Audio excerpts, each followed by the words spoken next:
हाँ परिचय रखते कौन कार्यक्रम कहीं कौन रही अभियोग। नमस्कार, जय जगन्नाथ, जय अल्लानाथ।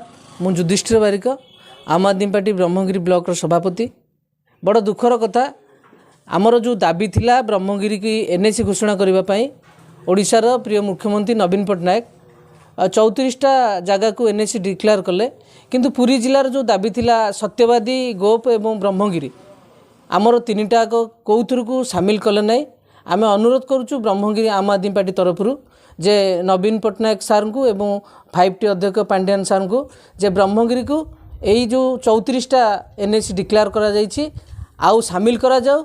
3टी जाक सत्यवादी, गोप एवं ब्रह्मगिरी आम पुरी जिले में सामिल करा जाओ। आमे विशेष खुशी हेबू, नचेत आगामी दिन में आमे आमर दाबी हासिल करूँ एवं सरकार को आमे निष्क्रिय करदेबू। ब्रह्मगिरी जो पर्यंत एनएसी डिक्लेयर न होइछि आमे से पर्यंत आंदोलन पंथा ग्रहण करूँ।